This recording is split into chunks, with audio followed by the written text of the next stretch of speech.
Hello, everyone. My name is Brad Lewis. I'm the art director for Star Wars: The Old Republic, and I get to work with Fred here and the rest of the amazing art team to provide quality, beautiful artwork for the game we all enjoy. And I'm Fred Newtman, art producer on the project. I get to do all sorts of stuff. My team works with Brad on stuff we're going to talk about in just a few minutes, and a wide array of things from event rewards, galactic seasons, and even the last few years, environment modernization, which you may or may not have seen. Right. It's some exciting stuff that we're trying to do. First thing we're going to talk about is the Remote Trading Outpost Bundle. This one is a massive selection of decos that are inspired by Galaxy's Edge. And it's a brand new kind of decoration bundle. So we're trying something new. It's a little terrifying, but very excited about it. This is going to be a bundle that has not one, but two full sets of decorations. So a veritable hut load of decorations for you to get, and two mini pits to walk away from. That's right. And right in the middle of that, some lightweight gameplay. So, that's right. This is the first deco bundle we've ever released that has embedded gameplay and quests in that come along with it. So we're excited to see how people react to that. Here is work in progress of the bundles. This has some street lights and some garbage cans. Because you need garbage cans to keep your stronghold clean. Right. You just got to make sure to empty them because you don't know what it might draw. Right. We've got an assortment of light fixtures and other fountains and water things that you can place that you may or may not have seen in Galaxy's Edge if you've ever been able to visit there. We kind of wanted to let you bring some of the magic of that experience back to your stronghold. This cantina, for example, is placeable on both a starship hook and a centerpiece hook. And what's special about hooks this time around, Fred? Very special. Our Brooks has set up new layouts. So right. On the centerpiece and the starship hooks, you're going to have a brand new layout that will accommodate the cantina, but you can use it for anything. Right. Now, what the state of these decos, it looks like they're a little bit neglected, don't you think? Yeah, look at that sad boy. Oh, that poor DJ droid. Mm-hmm. Here's a shot of them repaired. Now, how is it going to work that they go from neglected to open for business? Mm-hmm. Well, it's really easy. All you have to do really is go by the cartel store, pick this up. Once you click on it, you'll see, oh no, I've got all these neglected pieces, which you get to keep. There's going to be another little piece in there too, that will start you on some tomfoolery and a little lightweight gameplay because, you know, we all like to talk to the manufacturer about the stuff we bought that's broken. That's right. So once you do that, then of course you'll have the repaired items. And that's what this is right here. So the neglected and the repaired versions of each are available to you. We're not going to remove the neglected once they're repaired at all. No, and you get the repaired versions unlocked through the gameplay like we were saying along. And also our new friends, the Baby Dianoga and D5CO, our disco DJ droid. Right. These were so much fun to build, and we cannot wait for you guys to get them. It's been a load of fun to build these. This Baby Dianoga is a hovering mini pet, and the disco droid is a land-based pet that will randomly play a light show and a music track. So you can have them both out at the same time. That's right. All right, so in summary, again, let's going back to this. When you open the Remote Trading Outpost bundle, you're going to get all of these neglected items to begin with, and you can use them wherever you want. Split up between strongholds if you want. But once they're repaired, you get all of the repaired versions of the original decos, plus the one Cantina bartender, the Dianoga mini pet, and the D5CO disco droid mini pet. Oh, yes. But wait, Fred, that's not all. That's not? No, that is all. This is plenty. This should be plenty. If we did more than that, we'd still be working on it. Now we're going to talk about the cartel market skeleton crew inspired things we've got ready for 7.6. Wait, 7.6. 7.6. You say dot, I say point. It's 7 3/5. The takeaway here is that I'm going to wear this. I'm going to wear this outfit for the winter. This is a fantastic outfit we've got for the prominent figures in the skeleton crew. It's got the pirate themed jacket, and the variant 2 is pirate themed without jacket. So you get the jacket or just the shirt. They're both great outfits. These are some striking Buccaneers, but I think they need some Buccaneer gear. Oh yes, we've got the Fearless Buccaneer Vibroblade, Vibrostaff pistol, assault cannon, blaster rifle, and sniper rifle. This weapon set is complete with all of these things and the vibroblade, or no, the Yes. lightsaber and dual saber. I'm sorry, there's so many of these this time around. These are gorgeous, Brad. These are Hard to keep gorgeous. track of them all. No, they're beautiful. They're Yeah. they're such great. I'm gonna have this one, but you know what? I'm dying to know more about what's next. Well, why don't we wait for the next slide and we'll start. Along with 7.6, we've Is got Caitlin dead yet? yeah, probably. Along with 7.6, we've got the chrome white metallic gray die pack. You can see it here applied on this armor set. And along with that, we've got new customizations from Skeleton Crew. So the half long, half short hairstyle with a little streak of varying color on the side, as well as Fred dropping his mic. We have the braid hawk. It's soon to be called the Fred Hawk because I am gonna wear this all the time. That's right. Not only these hairstyles, but we also have the very heavily player recommended or requested long hairstyle. This was the victory loop hairstyle without the attachment in the front. So we noticed that players were asking for this, so we wanted to make this free for players. So with 7.6, this will be ready to go for them. Yeah, so now you too can look like the spring event vendor. Very heavily requested. Let's see, now we're going to talk about the Master the Fight bundle, Starbolt Edition. Nice. This bundle includes a 180-day subscription time with 600 cartel coins per month. And 5,500 cartel coins. A one-time grant of that. Crazy. Plus 5 primary and 5 secondary metallic yellow dies per character. Oh yeah, and you'll get the Vectron 240R Starbolt mount, sleek yellow. It's got rideable at level 1, comes to speeder rank 5, and it's got a special ability. It does have a special ability. When you mount up on this, you will get a temporary ability bar button on your UI. When you click that button, it will give you a player-controlled speed boost, which means you can play that boost at any time you want to. So nice. I love that yellow. Yes, it's very nice. Taxi. It looks like a taxi, You but weren't it's supposed not. to say that. You can't have anybody else ride on that right now. So wait.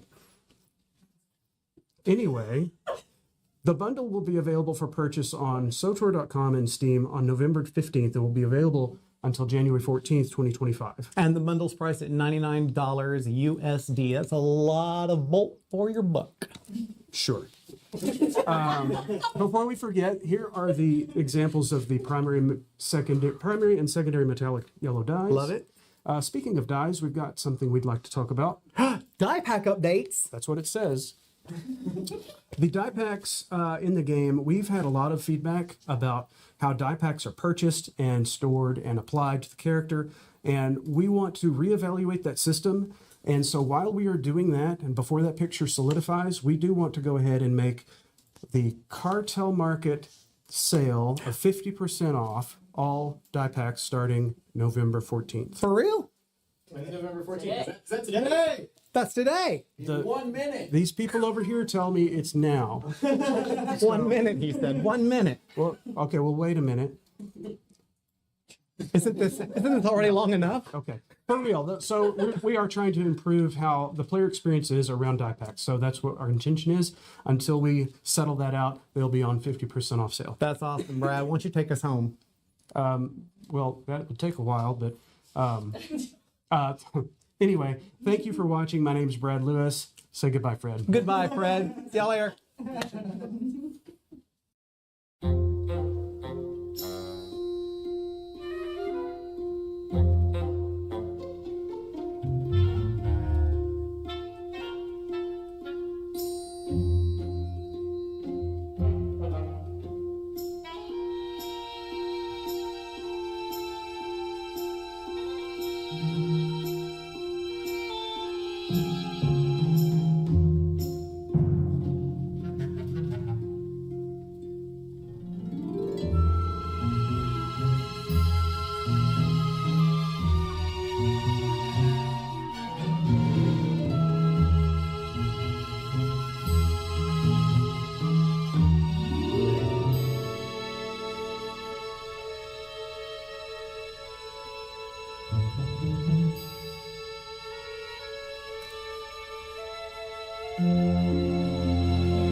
right, we are back. Yep.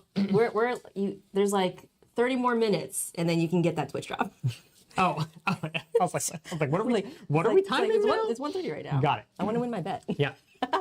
All right. So what are we talking about now? Yeah. Dynamic encounters, Yeah, baby. let's jump into some of the other content coming in 7.6. So dynamic encounters. So dynamic encounters is a new content type that's coming in 7.6. And the goal of dynamic encounters is really just to breathe life into the planets that they inhabit.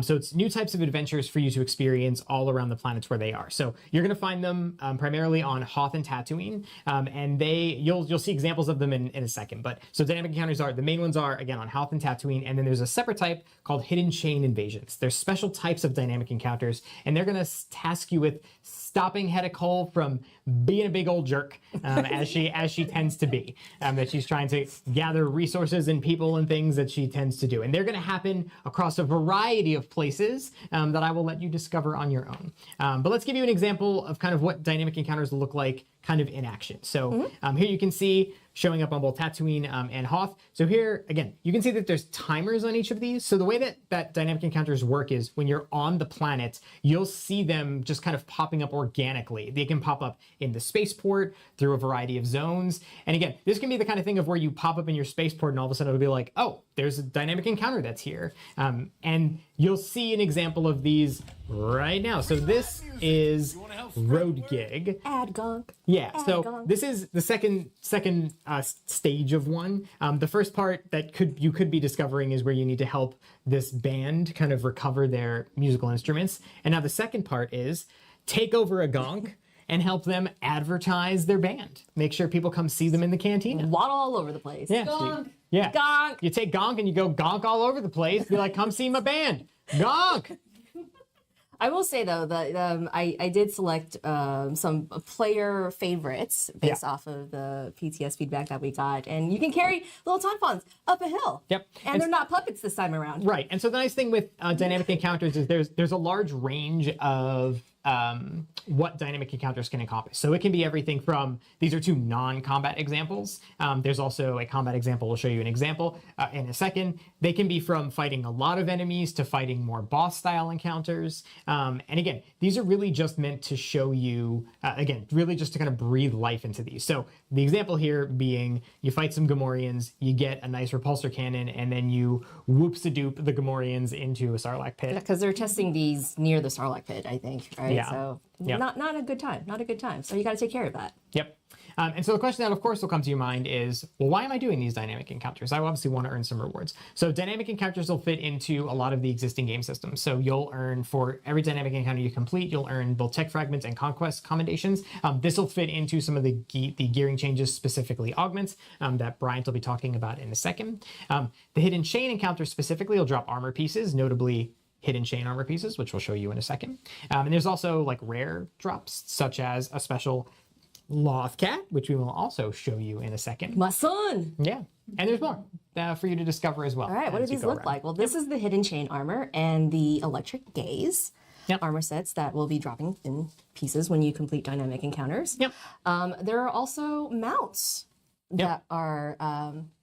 Don't I forget forgot Lothcat. about my How could baby you forget- Cappuccino. How could you forget about your Lothcat? This is my baby. Yep. Well, this is the freckled Lothcat kitten pet. Yep.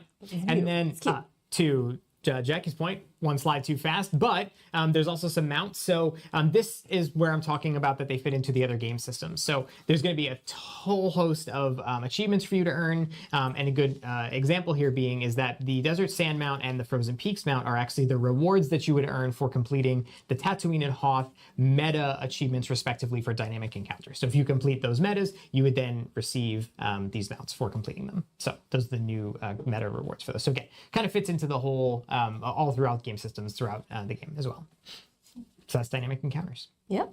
Now, So Comlink. let's talk about Comlink. So Comlink is a new interactive UI that we're introducing to kind of enhance how players engage with the game, generally speaking, kind of enhance the world. So there's two different situations where you could run into comlink in the game. One would be interfacing with terminals, and the other would be communicating with characters. So let me walk you through both of these examples. So the first one would be terminals. So this is a new way for you to interact with terminals in the world. So let me give you a really specific example, and then we'll show you a 7.6 example. So think about back in 7.4 when you had Lane's lab mission, right? You had the mouse droid that you're working through to get HK's core, and you interfaced with the terminal there. We used a KOTOR conversation. This would be kind of something that we could use to replace that, right? And so this can be everything from interfacing with terminals, droid spiking terminals, or players even turning in event currencies. So the place that we're going to introduce this is the first place that you would see it. In 7.6, there are a handful of dynamic encounters that will leverage comlink. And so we'll show you an example of what that will look like now. Yep. And yeah. Brooks is going like this to let us remind us to talk over it. But yeah. So, and again, like any other place where there would be decisions that you can make or something like that. So as a terminal, you'll get to choose standard dialogue options that could come up here. This is another place that you would be able to make conversation options. This could also be a place that we can inject darker light side choices. And again, like I mentioned previously, you would also be able to potentially turn in currencies as well. So we would be able to leverage this in a variety of places throughout the game. And again, this is an example of one of the dynamic encounters that you'll experience in 7.6. Yeah, UI did an amazing job with this. Yep. Fantastic job. Yep. It looks beautiful. Yep. So let's talk about the second example, character conversations. So think of currently there's holo calls in the games, which the joke that I would make would be, imagine you're getting a voice call. So that would be where a holo call, you get the little pop-up, you click it, you receive a holo call, and you have a voice conversation, right? This is the other example, which is someone's blowing up your phone with some text messages. That's kind of what comlink would be. Think of it like having a in Star Wars text message conversation with someone. So comlink will give us a way using a similar UI. The UI looks different than the one you just saw, but it would give us a way that you can have a text message style conversation with a character. Yeah, don't leave Lana on read, by the way. Right. Nice. And so it would be all the same things I just talked about. So you'd be able to make dialogue conversations and all of those things. So again, one thing I do want to point out, I put on a bullet here, but I will make it very crystal clear. In no way is this meant to replace cinematics or voice content in any way. We're looking at this as a value add. This gives us a new way for us to offer more narrative context or content in ways that we may not be able to previously, right? Because we go, oh man, we have this mission or we have this, secondary side quest or something, and we want to try to do is be able to add more context or add more flavor to it. This would be a way that we could offer another conversation path or add another terminal that you can interact with. We can add additional, information there. I'll give you an example, right? Like the remote trading outpost mission as an example, you're going to see comlink in there as a way that there's going to be maybe some information about Dianogas there that you might run into. So there's actually one of these character conversation comlink missions is the intro mission for the layer boss in 7.6. I kind of think of it as comlink is the MSG of narrative features. Flavor. That is You're a welcome. ridiculous thing to say. Now the layer boss. Propagator Core XR53. Thank you. It is You're the welcome. MSG Propagator of Core cutscenes, apparently. This is the new layer boss coming in 7.6. So it originated from one of the many broken pieces when the Emperor's... How dare they insult MSG like this? As kind of one of the things that Ashley and Caitlin alluded to as well. Reminder that this is when oh my god, the name of the flashpoint just completely ran out of my head. Thank you, False Emperor. The False Emperor flashpoint is where the Emperor's Fortress was, and that had a tragic ending if you played classic SWTOR. So it's crashed down. So this XR53 layer boss itself is a Rakatan droid replicator. What it does is it replicates itself to create new droids. But when it crashed, its core functions got a little disrupted. And so it may not be doing exactly as it's anticipated to. And so it's trying to fix itself by harvesting resources in maybe an unanticipated way, And so... I mean, when you try out the boss in story and veteran modes in 7.6, there's going to be 8 additional resources that it can potentially harvest from. Yeah. I'm just saying. Yeah. If I put the volume level go through the mechanics, we'll let you discover around yourself, here. As you play through it. Is that okay for everyone? The beautiful, the area Too quiet, that's too loud? built on Let me know. Elm is it's gorgeous. It's amazing, and I think really does a good job of setting the tone of the overall boss encounter. There are some nice big white letters on here that call out art not final. And Should I be think it fine. should be pretty clear from the model that's there, Cool. but this is an untextured version of the model, but Just to be very crystal clear, that is not the full model that you're looking at right now. Keener eyes will Yeah. see my corpse in that green puddle. Yeah. Is that one of the resources we mentioned earlier? Yeah, gotta get your protein. Thank you. I don't know if you can see Brooks's mouse cursor highlighting it for you, but thank you for the nice rounded She's fine. circle. She's fine. She's just taking a Yep. nap. Yep. Yeah, so that's the propagator. Welcome, Sharuba. Layer boss. Hello to As everyone, by Jeff the way. called out, Hello, hello, hello, hello. Story in. Thank you all for joining me. And so, with the layer boss, one of the things that we always want to do when we introduce new end-game group content, it gives us a new opportunity to. I am a little introduce or ill, make adjustments so if I to sound in-game gearing. nasally, So what we're going to be doing in 7.6 yeah. is introducing a new set of augments along with Ill making central. adjustments to existing augments. And so Brian Wood is going to talk you through some of those changes that are planned right now. Yeah, it's a pre-recorded video. Just as an FYI. Yep. Hey SWTOR community, good to see you again. I'm Bryant Wood, systems designer on Star Wars The Old Republic, and today I want to bring you through some of the new augments coming to SWTOR in patch 7.6. So in 7.6, we're New going to be adding augments. 3 tiers of augments to the game. The first is Augment 83 at item rating 296. Second, Augment 86 at item rating 302. And lastly, Advanced Augment 86 at item rating 310. Now we're going to be using all of the crew skills in order to craft these new augments. The augments themselves will be crafted by Armor Mech, Arms Tech, and Synth Weaving, but you'll need components. I wonder if this is part of the crafting revamp. and Cybertech. Does anybody remember that? As hinted, you're going to I wonder need if I'll get materials banned for asking about the crafting revamp. Let's give it a go, shall we? I'm going to ask about it in the Twitch chat. Now let's take a Pretty look sure at I'm how to logged in. craft them. Yeah. To craft augment Is this part of the crew skill crafting development, revamp processed isotope you talked about and solid resource years ago? process. Now these augments don't All right, let's see how long it takes for me to get banned in this chat. craft. These are meant to be an introduction for players who don't currently have augments and find the current offerings a little too difficult to obtain. Along with this, as noted at the bottom, we will be making sure that processed isotope stabilizers and solid resource matrices can be obtained for Java scrap on the fleet ships. Let's take a look at the more advanced augments now. To craft Augment 86 and Advanced Augment 86, you'll need crew skill components as well, Cybertech crafting materials, the CM1337, and 2 new materials, Purified Bioessence, which comes Ask from about our Biochem, phone nim too. and I can see that somebody else already asked about it here. I knew raid would be great, R4 nim would be great, ranked PvP would be great. which comes from Based Propagate comment. 4 XR53. I did not get Obtaining banned. the schematics for these augments Interesting. and the materials, you'll be killing our new lair boss. On story mode, the lair boss will have a chance to drop schematics for Augment 83 and a low amount of corrupted bioprocessor. On veteran mode, there will be a chance to drop the schematic for Augment 86 and a high amount of corrupted bioprocessor. If you want to upgrade yourself to the advanced Augment 86, you'll have to Yeah, go you'll through sometimes get drill, banned if you ask a question. and deconstruct your Augment 86 to potentially learn the schematic. Next, I wanted to clear up a little confusion that I've seen coming out from PTS when we had story mode released.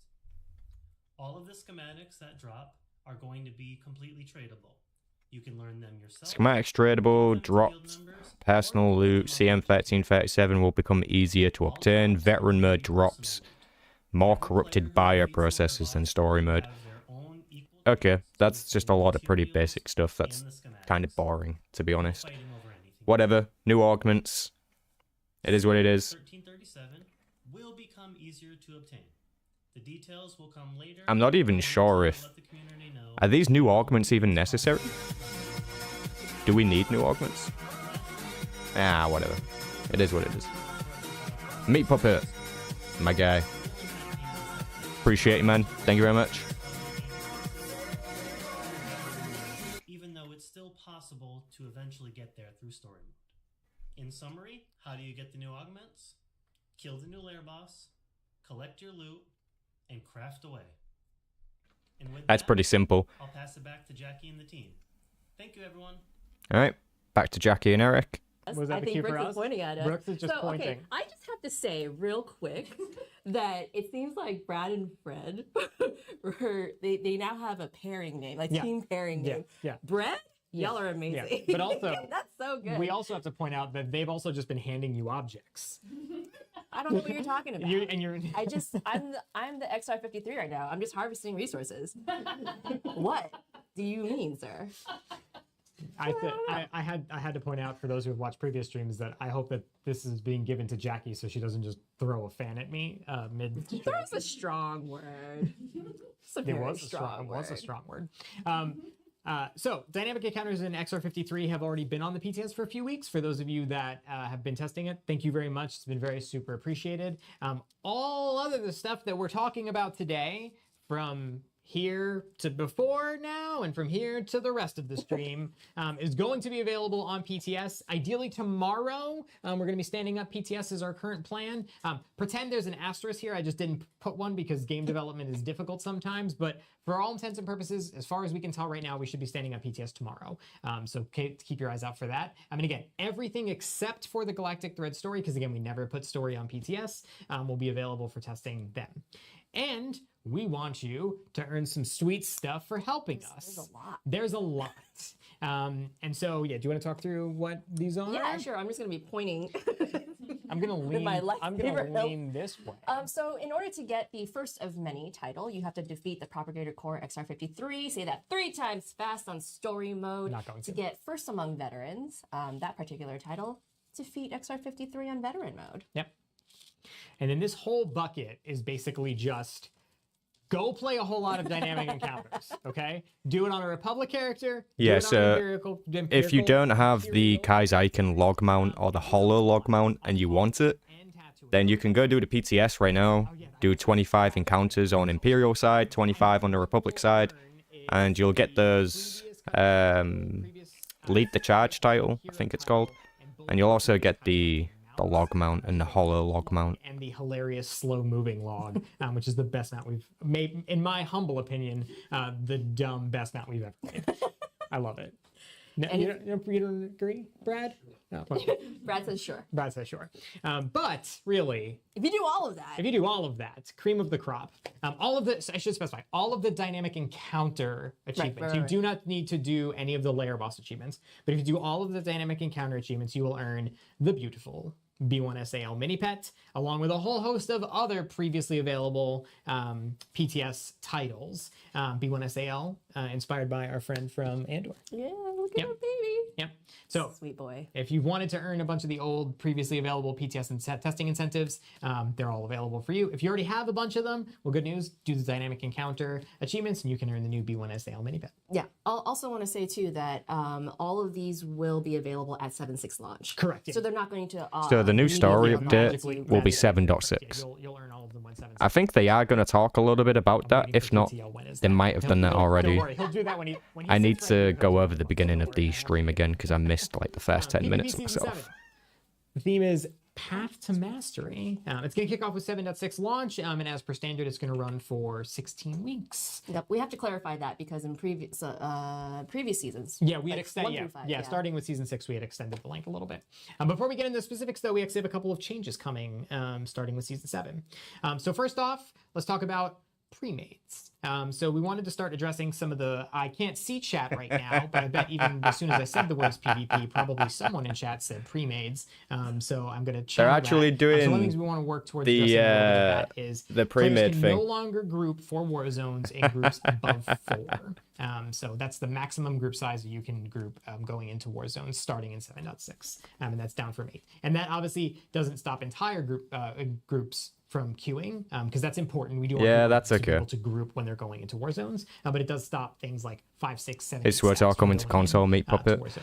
The second thing is set bonuses. Yes. Level 75 yes, it is. set bonuses. So the ones that came in from Spoils of War, so in Onslaught, will no longer work in PvP. And so this might sound like a strange change, but let me explain why we're doing it.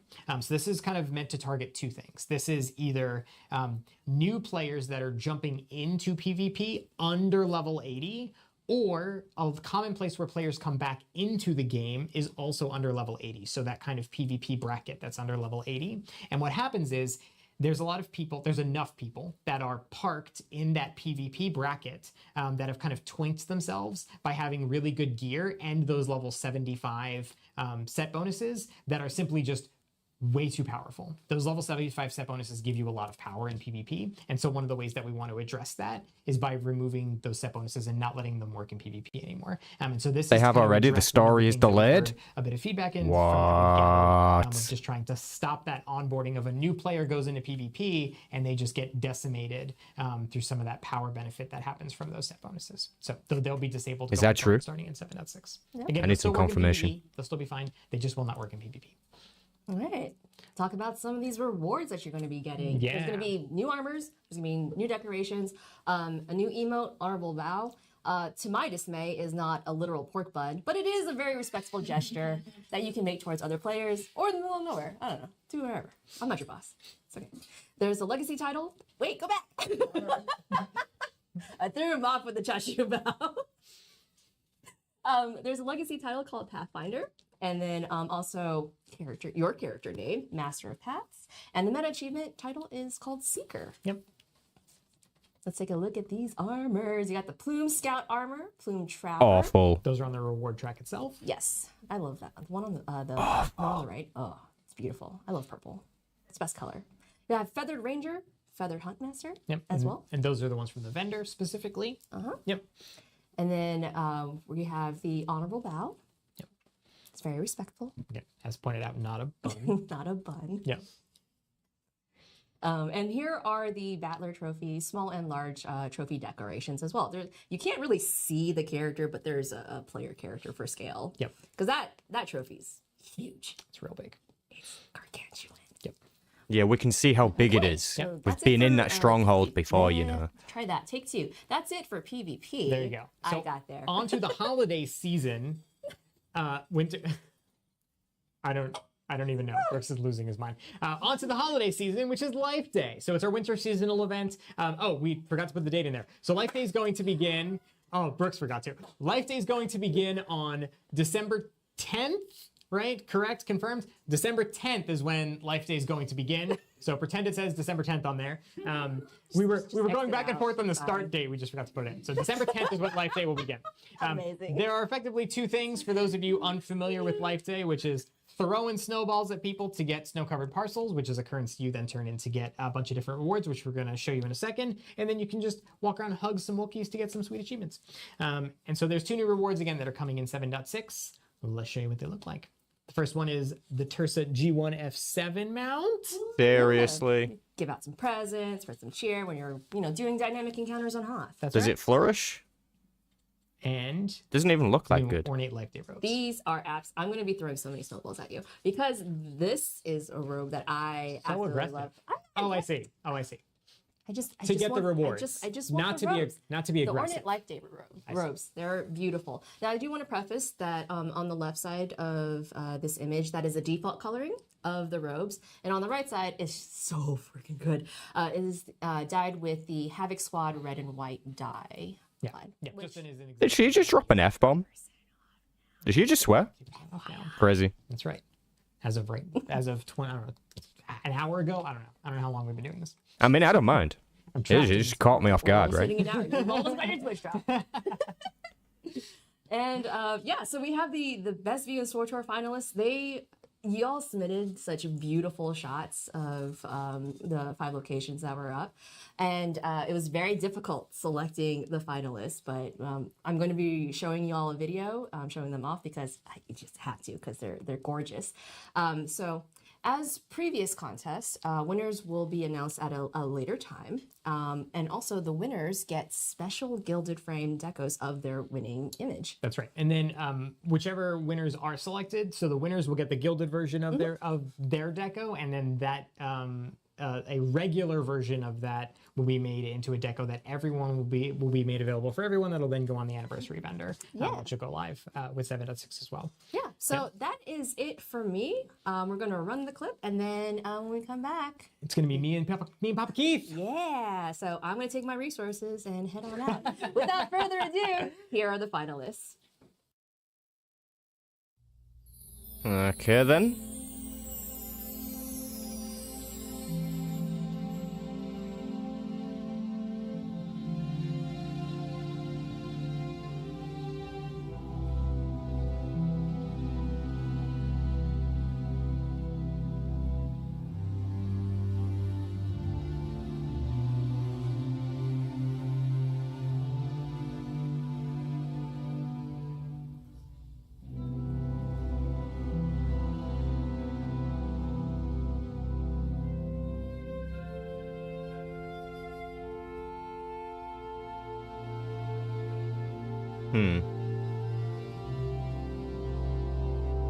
Pretty standard.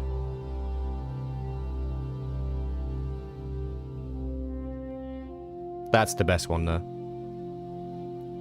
Okay, I take it back. That's the best one.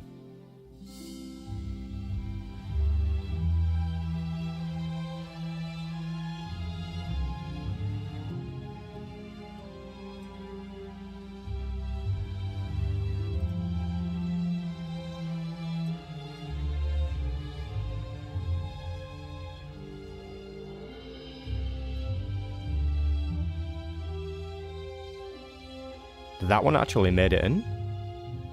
They were all terrible, not gonna lie. There wasn't a good one there. That one's okay. That is beautiful. Ruined by the lava textures, but it's much better than the rest. That's alright. Don't mind that one. It's only good because you got Dread Tooth in it. I like that one. Pretty standard. That is quite nice. I approve.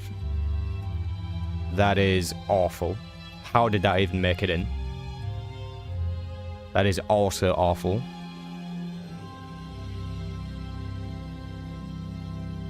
It's not great, but it's not bad. That's okay. It's very similar to the first one.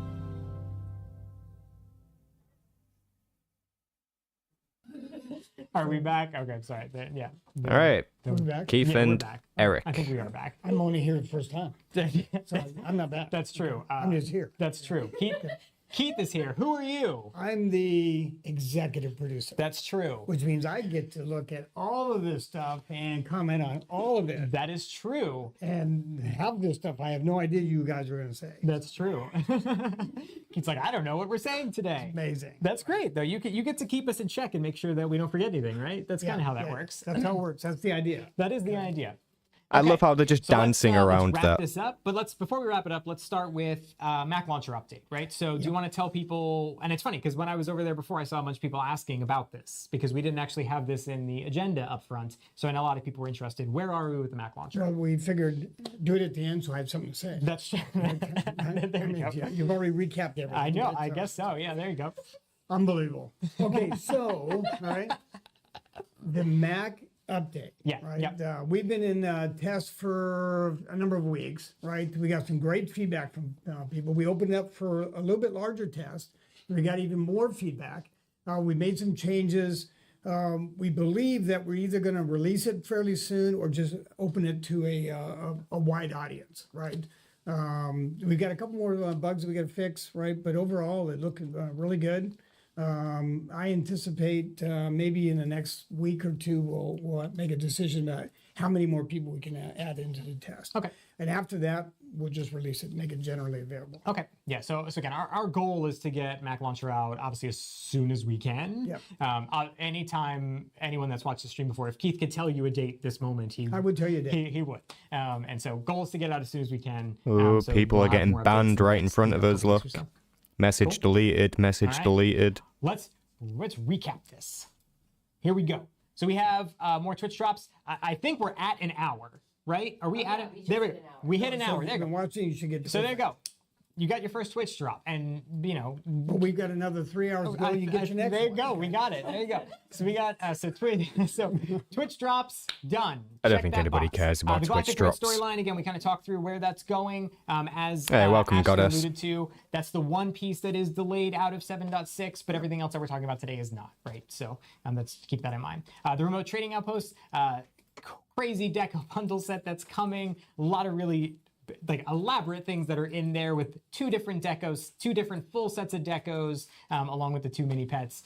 If Disco was right here, I would show you and I would shake him and make him play his sweetness. Skeleton crew inspired items coming to the cartel market, armor set, weapons, etc. So some really, really cool stuff coming in from Skeleton crew. Dynamic encounters, our new content type coming. Again, really trying to breathe life into the planets that they're there. Comlink, new UI. Again, really just kind of a new way for us to level up kind of how we tell narrative in the places that we use it. We have the new layer boss. Get on there, try not to die, bring your friends, get some sweet stuff like new augments, which I assume is the next bullet. I did it. So thanks, Brian, for talking through that. I didn't call that out earlier, but it'll probably be either today or tomorrow. Bryant is going to make a more detailed post about Should be today, right? about either just all the details about both the new augments, changes to existing augments, and kind of all of the details you'll want to know about how augments are going to be working in 7.6. So keep your eyes out for that. Public test, again, public test has been up for a couple weeks. Our goal is that everything we talk about on today's stream will be minus story will be available tomorrow for 7.6. So that'll ideally be tomorrow. And then again, there's some incentives for that. New PvP season, along with a couple changes that we talked about, are coming in as well. And then Life Day, so holiday quarterly event with 2 new rewards for you to earn. Always the ticket. And you've already told them what day it's going to start. We did. It's starting on December 10th. Best View finalists. Again, we showed you the finalists. Stay tuned in the next little while. Obviously, it'll be before 7.6. We'll tell you who the winners are. So stay tuned. Stay tuned for that. And then is that everything? No. Is that? What I've noticed that you guys didn't talk about, there's something missing. Is there? Yes. Oh, wait a minute. I think we did miss something, didn't we? We did. Are they being funny? I think you should talk about this. Yeah, so turns out we also have another Skeleton Crew item coming. That's right. Oh my Imagine God. if you were cruising around the galaxy and you said, you know what I would love to do? I'd like to have my companion and my mini pet cruising with me on a mount. Oh my That's right. fucking God. So, as you can see, this is some new tech on a mount that we built here, which is basically companion and mini pet mounts are coming to SWTOR. That's right. Thanks for reminding me, Keith. See, this is why we keep you around. So How can you get it? These devs are like kindergartens that bring you a picture made out of macaroni cheese and go, look what I made, aren't you impressed? And you're like, oh yeah, that's so sweet, darling, let me put it on the fridge. It's magical. It's magical? Yeah, so the first way you're going to get it is as a Subscriber amount, right?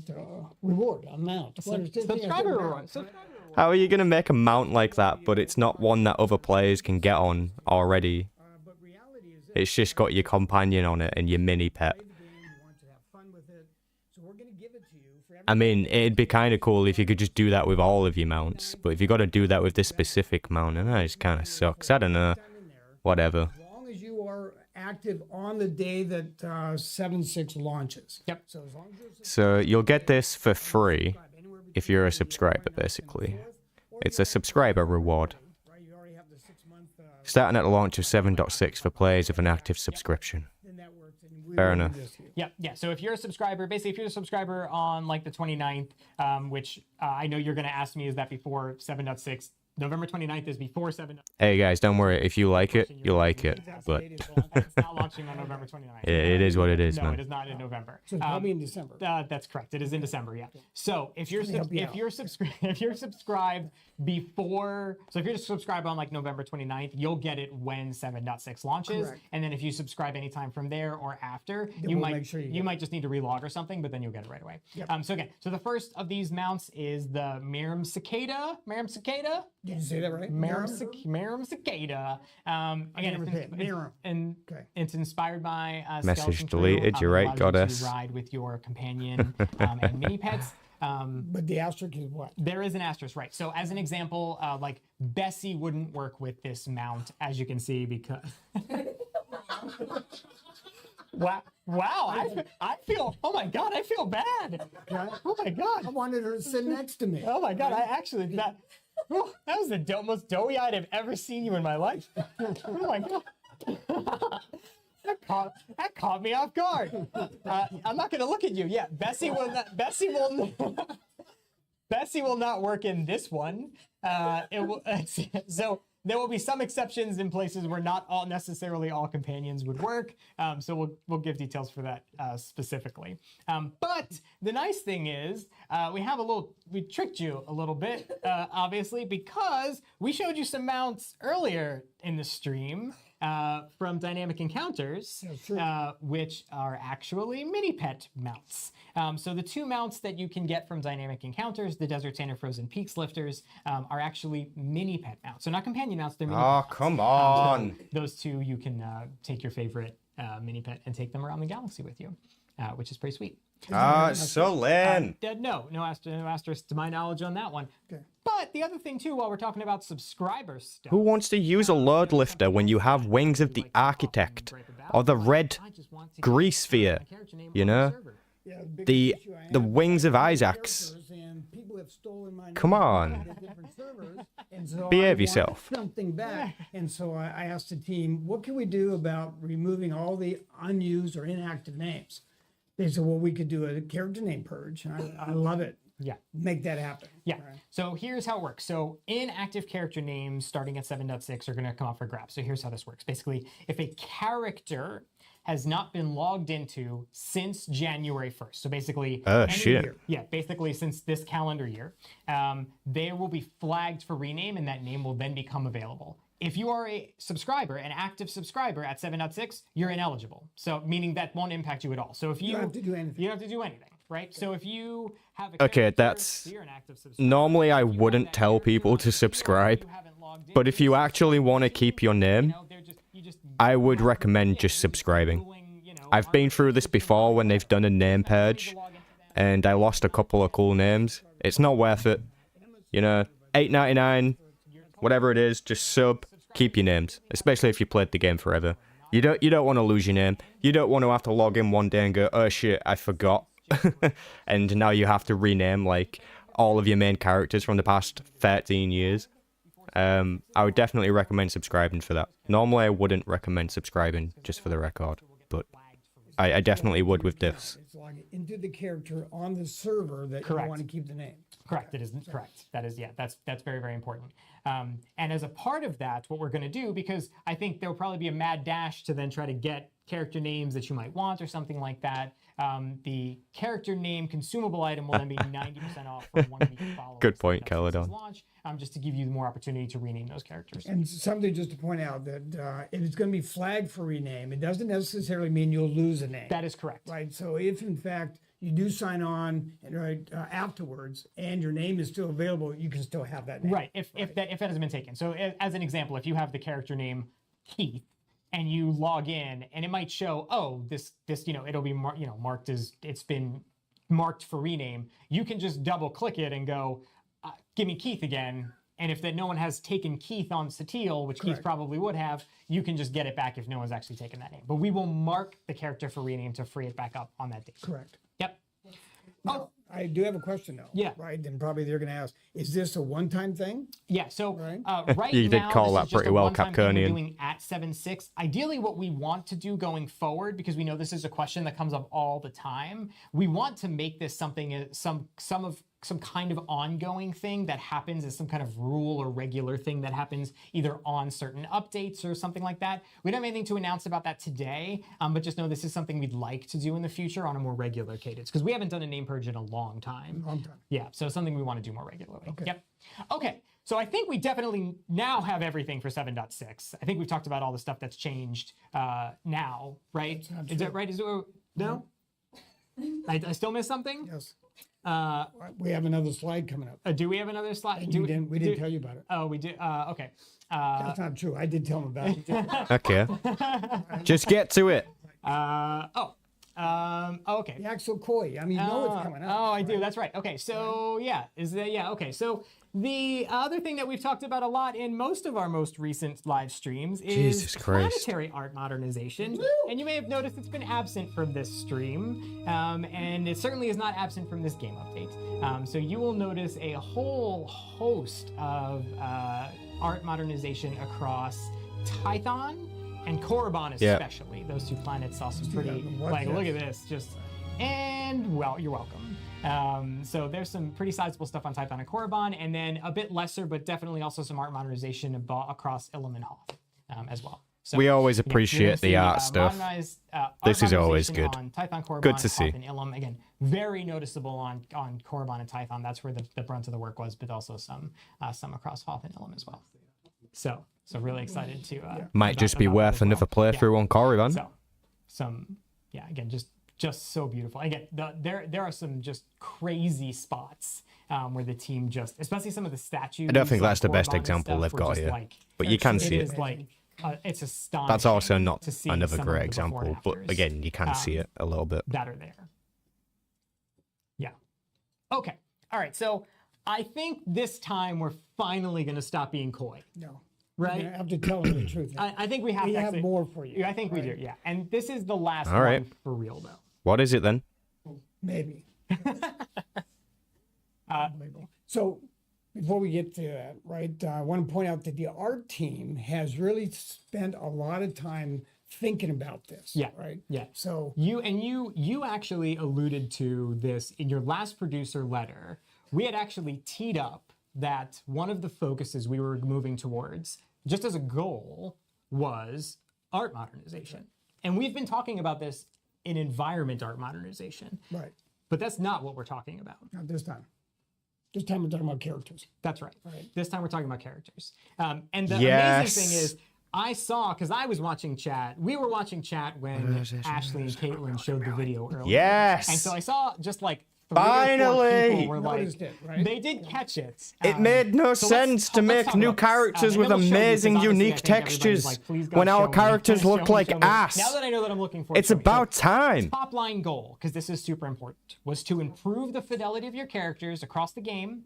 Sorry, and I should say fidelity of characters. Not just yours, Finally. but the fidelity of characters across the game while making sure that your character Wonderful. Now I have to go stay uniquely yours, re-record right? like I 50 created million it. It hours worth looks, of cutscenes so take that they the way look I better. want it to look. But I'm Right. okay with that. Right. I mean, for a lot of the people, especially watching this A stream, rare I mean, W. like, us, like we've played this game since the day it launched, right? I have had the same main since day one, right? And so to have that character's identity change would be impactful, right? In a not great way. And so we were very sensitive to making sure that it still felt like it was uniquely your character, the one that you made, right? So that was top line goal, start to finish.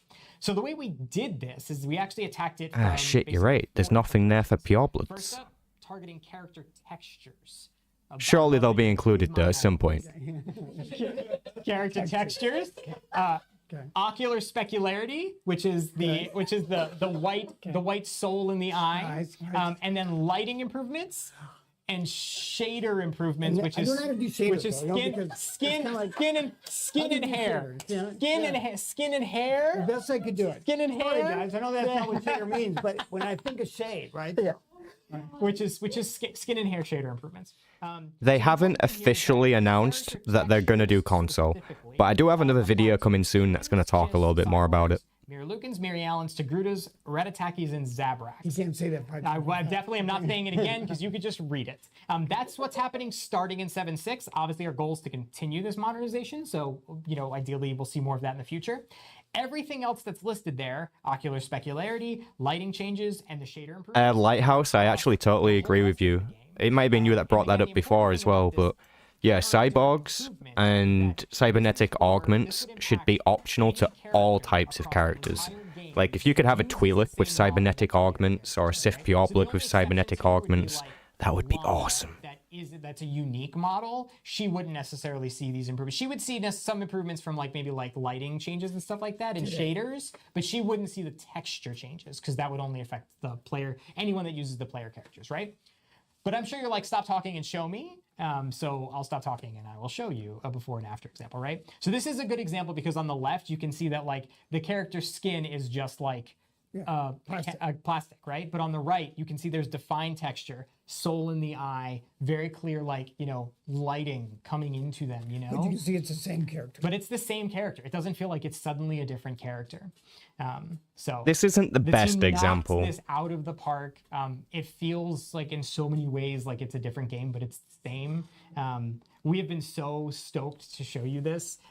We literally built this on a different branch to hide it so that no one would ever know we were building Couldn't this. data mine it. Yeah, you couldn't find it. You couldn't find it. So the for real. Well, we're now not that you've joking said with, that, just we know one to more look thing for this it. time. I mean, the data miners know to look for it. The for real this time. So here's what is actually coming in 7.6, just as a real quick recap, so you have it in one place. And then when we're done talking, by the way, we have a really nice long video to show you a bunch of before and That's afters. what I'm saying. Yeah, well, kind of. Yeah, okay. So again, more Twitch drops are coming. We're probably at like 4 hours now. I don't know. You have your Twitch drops, I imagine. There's Twitch drops. Galactic Thread storyline, as we've talked about. Remote Trading Outpost Echoes coming in 7.6, along with a bunch of Skeleton Crew inspired items. Anyone else see how Eric's energy is so much better when he's sat next to Keith? I mean, Keith just seems a bit weird today for some reason. PTS testing is ongoing now. Ideally, new build goes up tomorrow where you can see all of this, including the art modernization, and get some new rewards for it. New PvP season coming in 7.6, along with some of the changes we talked about. Life Day with new rewards to earn for it. We have the best view finalists that we showed you today. We'll be announcing the winners in the next couple of weeks. Mac Launcher is on, testing is ongoing. We should be announcing some more news on that hopefully very soon. Very quickly. Yep. Jesus Companion and mini pet Christ. mounts, God which is a bless. sub reward, so make sure to sub in the next few weeks, so that especially that you're coming over the 7.6 window so that you can just get it for free, so that you can cruise around with your favorite companion kicked up in the sidecar, which is the Map Cicada. Yep. Name purge coming, so make sure to sub or log into your favorite character and be ready to claim your favorite name, which And is that Keith. date happens on launch day. That happens on 7.6 launch day. I didn't hear anything about a date night, Elmaster, Which if, Making sure, because I want to ask you when. but I know you do, yeah. don't jinx it. People could probably do some math about what dates I've said it is not and what date things are happening life day and probably you said it figure out. wasn't the 29th. I said it wasn't the 29th. You know it's and, not the 3rd. and Life Day our- starts on the 10th. And it's before our anniversary, which is Right, the 20th. right, and So Life you Day's- can figure out. That's really Life Day cute. starts on the 10th, people. So They just- pre-planned the whole thing, look. For real this time. just close it Recap of the live stream. For real this time. This guy. You should hear all the groans over Yeah, here. It's pretty and, funny. and right? we have obviously the big thrust of art modernization, which Keith has been alluding to inside of producer letters and stuff, is the planetary art modernization across Korriban and Tython, Hoth and Ilum, and then the big thrust of character art modernization, which you now get to know about today. Surprise. And the video is going to show them what. All of it. It's going to show the art modernization. So it's a whole bunch of before and afters for planetary art modernization, and then some before and afters of character modernization as well. Right. So to help make sure they got their Twitch drop, we're going to give them another couple. We're going to minutes. give you another 3 minutes if somehow you haven't gotten your Twitch drop.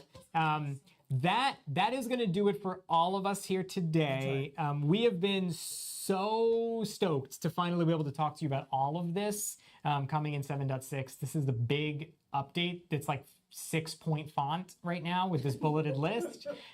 Just a reminder that, again, all of this minus the story is going to be on, and the MTX items, I guess, are going to be on PTS, hopefully when we stand it up tomorrow. So please go on and check it out.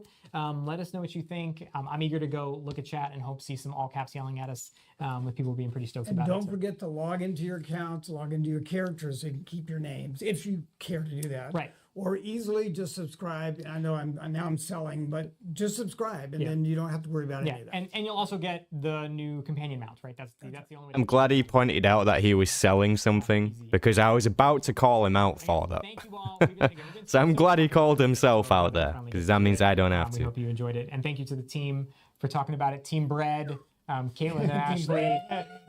You need a team name. Everybody needs team names now. But And we'll mention Ted because he's been sending out stuff on social because Jackie's been sitting over here yelling at us, telling us not to say that. Right. So, yep. right. So, But anyways, Pleasure's we said always- it anyways. Yeah. You guys have a great one. thank you all. We'll talk to you next time. Yep. Bye. Enjoy the video. Alright, so this is going to be some of the art modernization that's coming. As soon as this finishes, I am going to go back to the start of the stream, because I missed what they talked about in terms of story. So I do just want to go over that. So if you care to stick around and go over that with me, then feel free to stick around.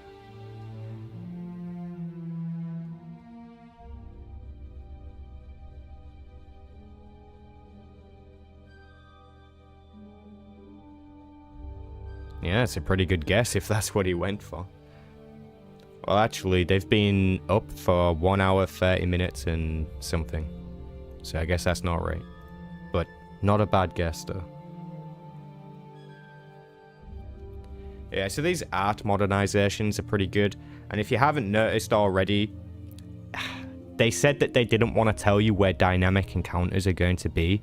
But if it isn't obvious to you, they're going to be in the places that they're updating. So there's that spoiler. I don't know how they didn't realize that was just going to be really obvious. And they should have just told you. But, yeah, so dynamic encounters are going to be in all the places that they've been updating. Because that's where they want you to be, right?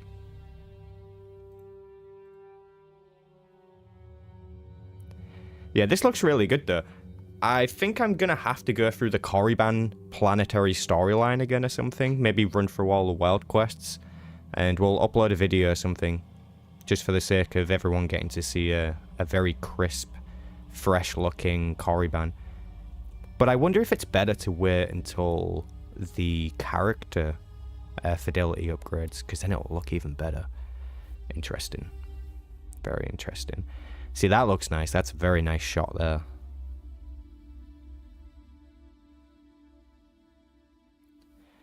Yeah, that's a good point, Jordan. That's a good point. When is the launch date of 7.6? I'm pretty sure it's in December. They said Life Day was going to be December 10th. So if Life Day is December 10th, then 7.6 is probably also December 10th. I don't think we had a direct date given. But as I say, I'm going to go back to that story segment that I missed. And I'm going to go over that. So there could be a date there. We'll find that out. Yeah, that looks good.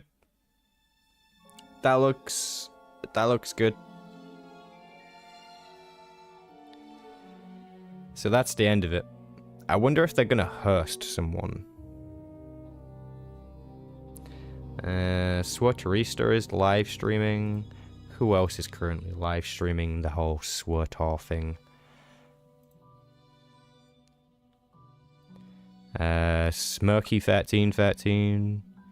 Bootden Games, Kitty Kiss, Stay Alive, Abstract. I have no idea who some of these people are.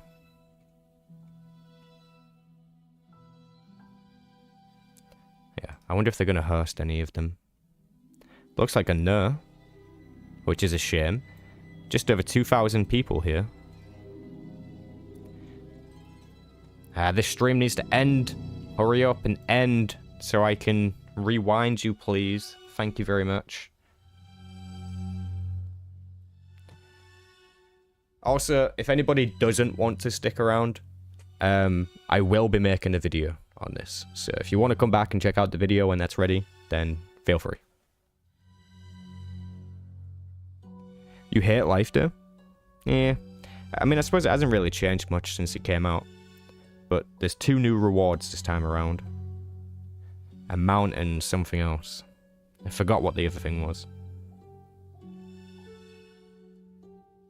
Yeah, turning snowballs on and off. Like visually. And all the snowflakey stuff. That might help some people, you know.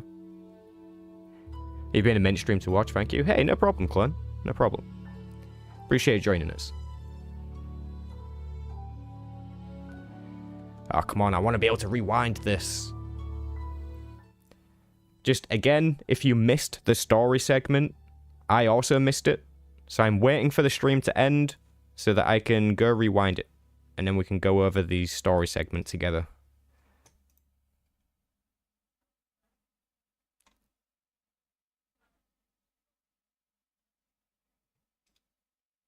I do wonder if they've maybe uploaded it to their YouTube channel. Oh, there we go.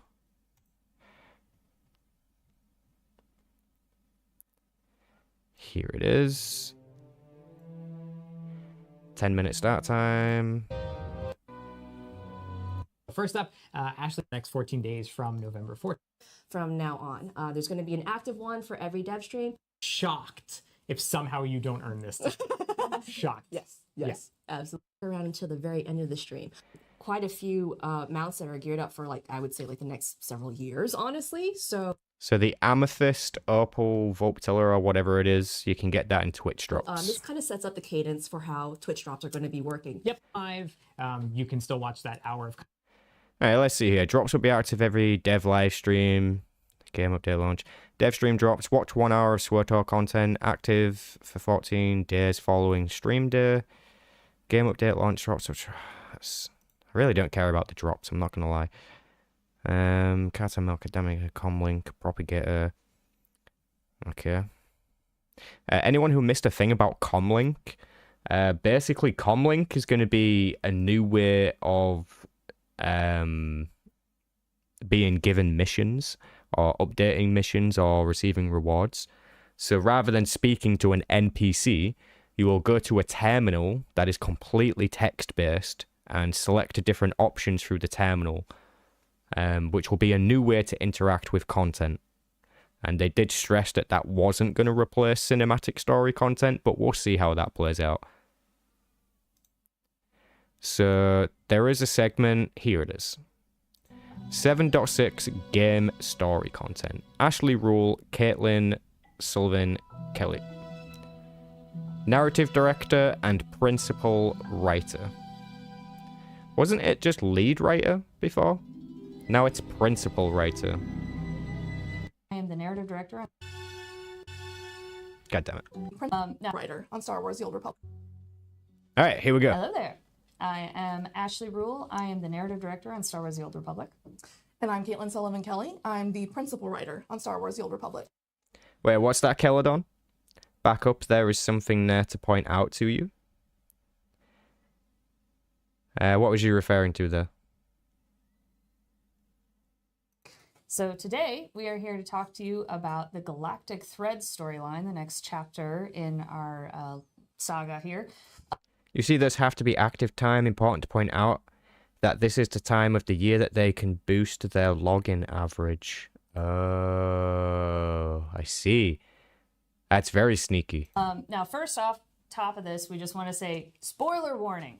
We're going to talk about the way things ended at the end of 7.5 because, you know, some pretty significant things happened in the story. Okay. So if you don't want spoilers, please wait maybe 10, 15 minutes, skip ahead. We're going to talk a little bit about that and then where we're going in Galactic Threads. Good? Okay, cool. All right, so what is happening, Caitlin? A lot of things have happened, and if you haven't clicked off yet, don't look at this because it's literally a recap of everything that happened in our most recent update, which was Desperate Defiance in 7.5. So probably the biggest thing that happened at the beginning of 7.5 is former Jedi Padawan Sahar Katin approaches the player and asks for help getting the elusive holocron of Darth Nul away from Hidden Chain leader Field Marshal Hedda Cole. And the mission was successful. At the end of Desperate Defiance, the player actually helps Sahar get the holocron. It's in the player's possession. However, the prison ship where the holocron and the machine were being stored is destroyed in the process. And unfortunately, we have no idea what Sahar and Rakan's fate. Rakan being Sahar's brother. I wonder what happened.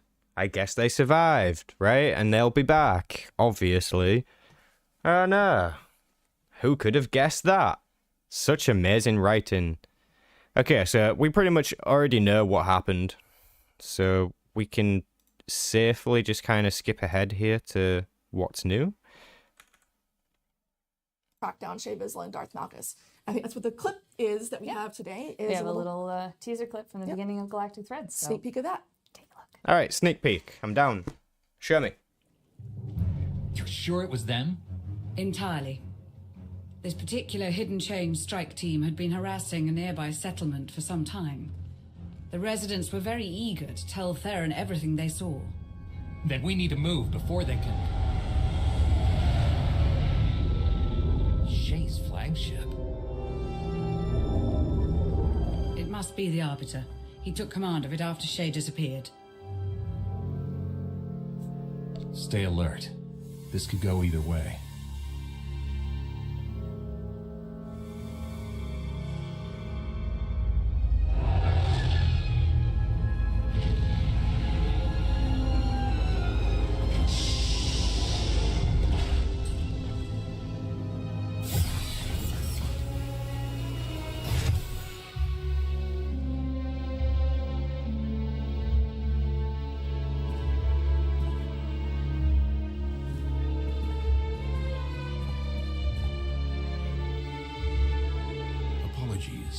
for showing up like this.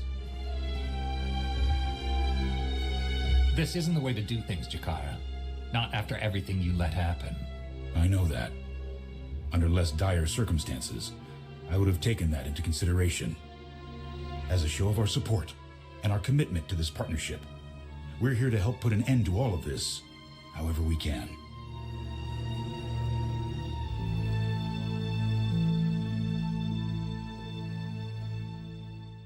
Oh, tense times with the loyal Mandalorians. Very We'll see- tense. We'll see where that goes. So. So the there are a lot of Mandos things are coming in betraying the Galactic Shea Vizsla threads then. that we can explore, the storylines that we can explore. So we've actually Okay, then. made a new mission style, I guess, for this story, where we have multiple threads, see what we did there, to explore in this update. So first off, the player has a holocron. What secrets can we unlock? And like, what can we learn about Darth Null and what the purpose of it was? What is the hidden chain doing now that their prison ship is destroyed, the machine is destroyed, but they're still out there. They're still vying for power.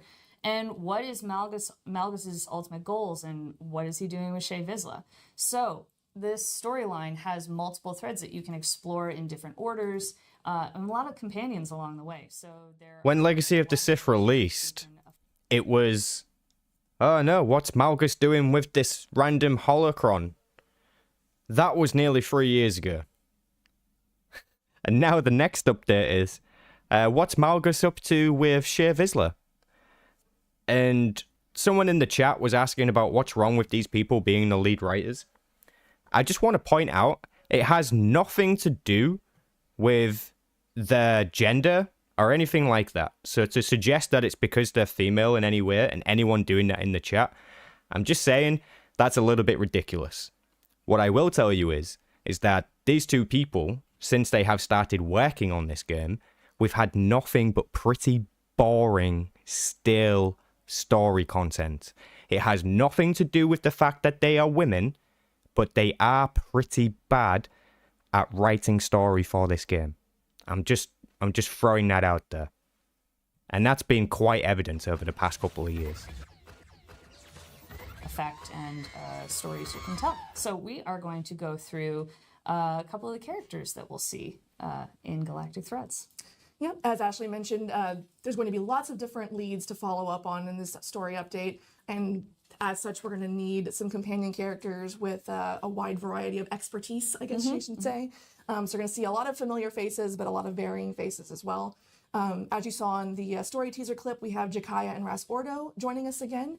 I think this is the first time that Jakaya has actually been someone who's kind of joined us, not permanently, obviously, but someone who we kind of can go back to and get information from. He Been kind like of had his hand forced in that situation. yeah, exactly. But he stepped.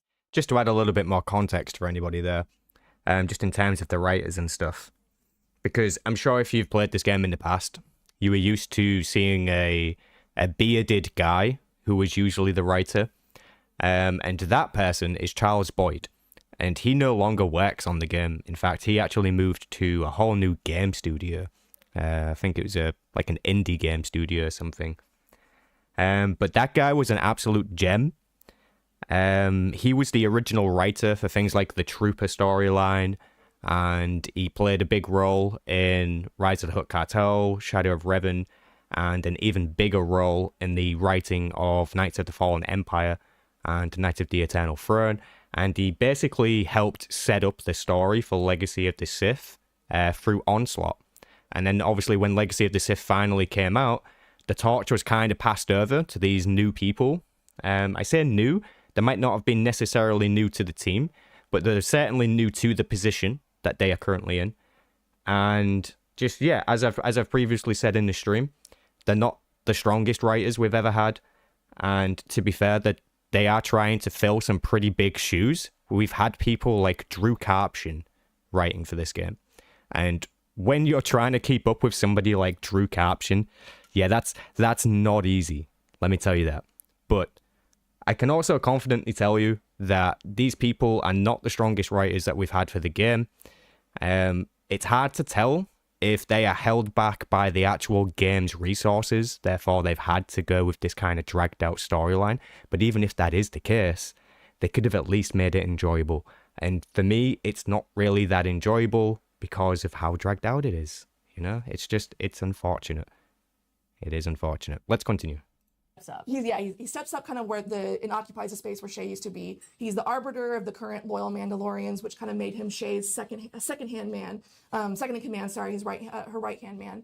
And after Shay did what she did, he obviously had to step up and take leadership responsibility, even if he might not be that interested in it. He's obviously going to do the job that needs to be done.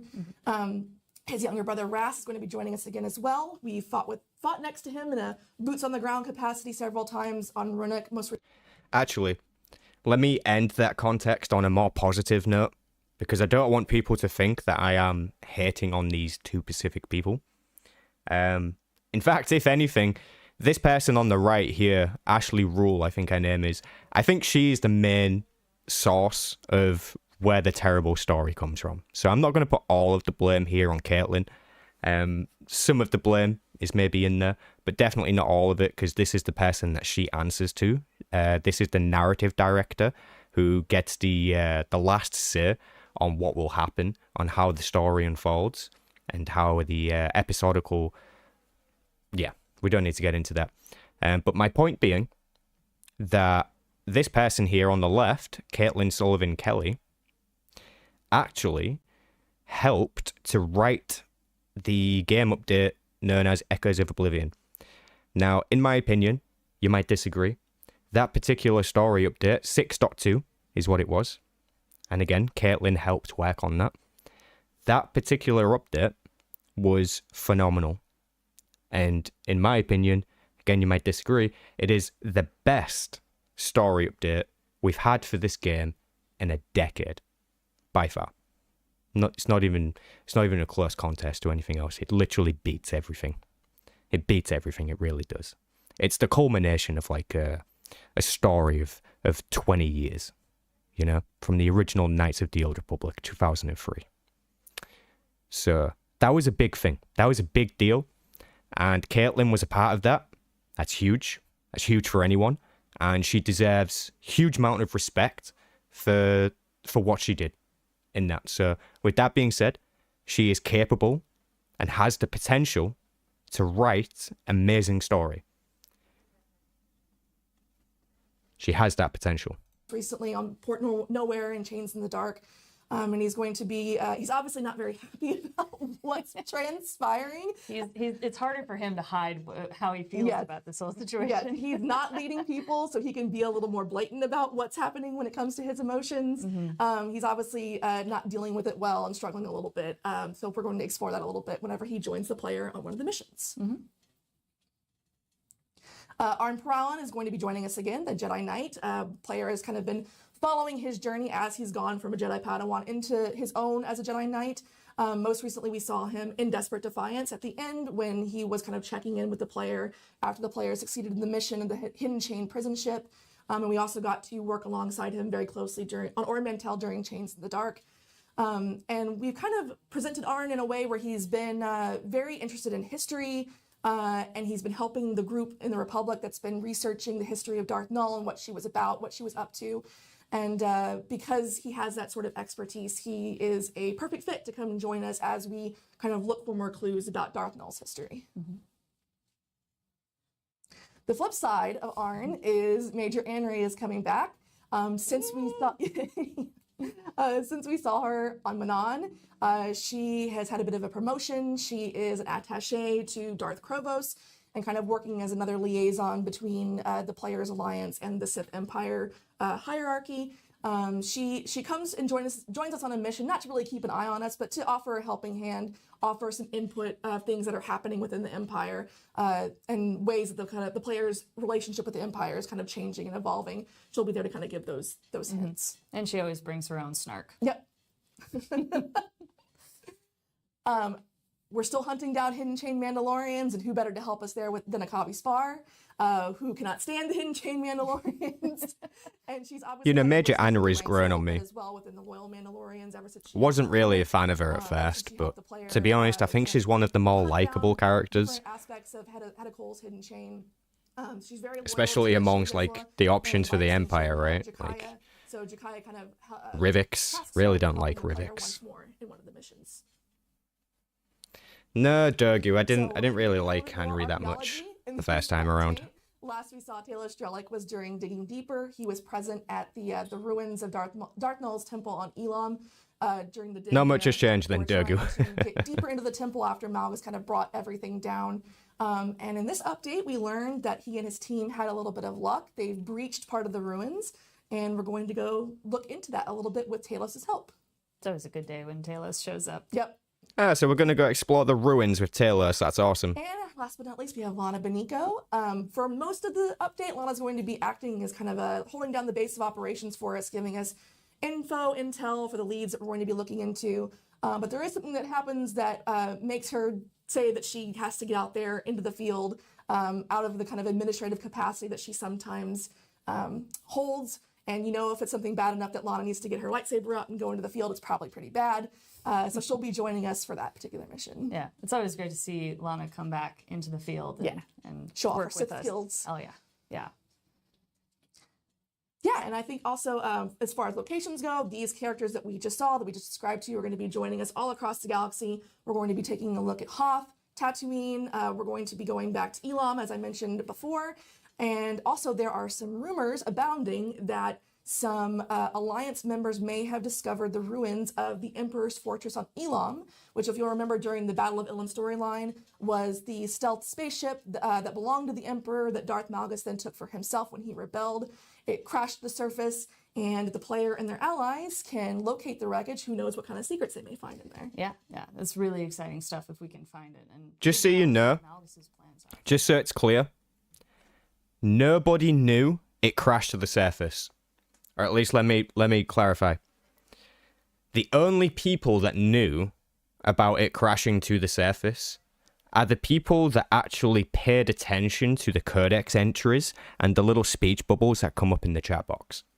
That's the only people. Everyone else completely ignored it. Like 85% of the player base had no fucking clue what happened to that fortress after it exploded when Malgus was in it. Probably they just thought it exploded and that was it. Like, to be fair, that's pretty much what I thought too, until I ended up seeing otherwise. I'm pretty sure it was in a codex entry. And codex entries always have hidden gems. But yeah, the way the writer's talking about it, it's as if it's common knowledge that everybody knew that the Emperor's former fortress fell to Ilum. That's not common knowledge. It's not. Like, that's worthy of the writer going, hey, check out this cool thing. Did you know this? And, you know, because of this, now you're getting this content later on. Which I think was just a better way to describe it. But yeah, it is what it is. I think sometimes they're just a little bit socially awkward when they're streaming, which is fair enough because these two people in particular aren't actually streamers. But the other people in their staff definitely are streamers. So yeah, whatever. Let's keep going. Let's see what else the story has to offer you. So that is all we want to talk about the Galactic Threads storyline today. There's so much in this update, and we're so excited for y'all to get to experience it. There is a caveat. So while this production is very well underway, we currently do not have all the elements we need to complete this story and to deliver it to you. Just so you know, I'm only mentioning this now just because I can see it. So on this lady's shirt here, there is a SWTOR pin. And these are actually pretty rare. Like, you can only get them from the developers of the game. They are like the only people who have them.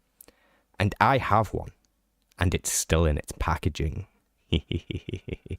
Now, I'm going to be giving mine away. Just so you know. I'm not going to tell you when.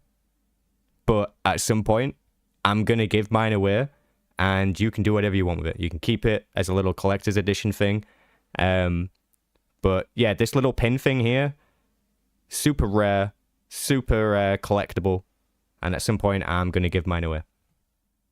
So, with that in mind, we are delaying the Galactic Threads storyline, just the storyline, until we can complete the story to our quality standards and what you're expecting when you.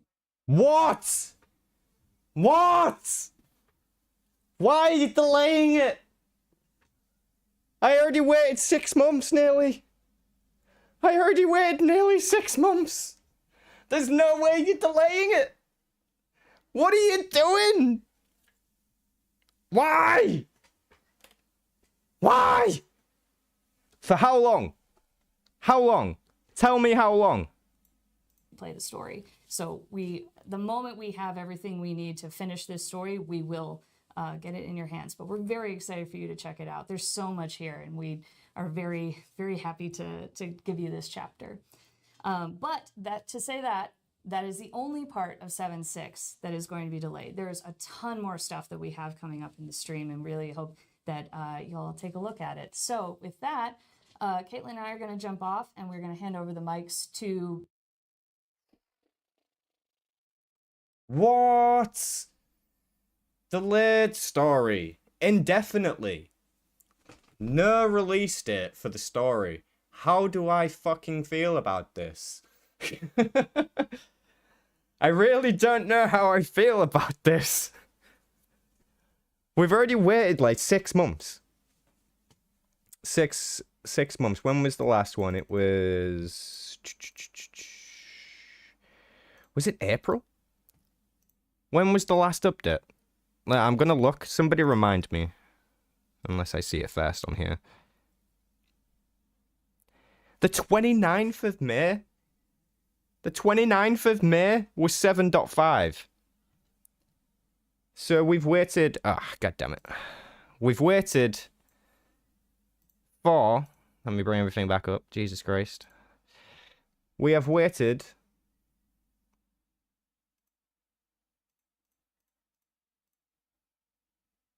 Yeah, 6 months. I was right. I should just not doubt myself. I usually am just right. 6 months. 6 months. And now we got to wait longer? You want me to wait longer than 6 months? So what? We get one story update a year now? Is that really what it's come to?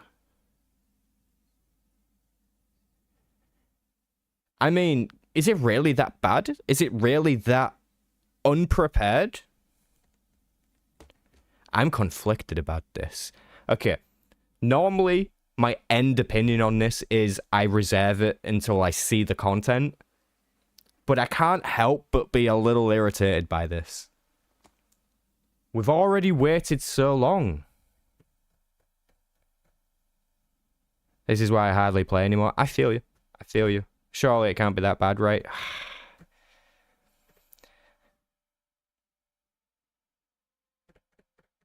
That's a good point, Celadon. Maybe it's a theory. Yeah, Elmaster. Guys, this is not good. This is not good. It's not a good sign for Legacy of the Sith itself to be delayed by 3 months. Don't know if you guys remember that, or was it 2 months? 2 or 3 months, they delayed the actual expansion itself, and it's still released in a shit show state. Now they're delaying this story. So... Oh my god. Oh, that sucks so bad.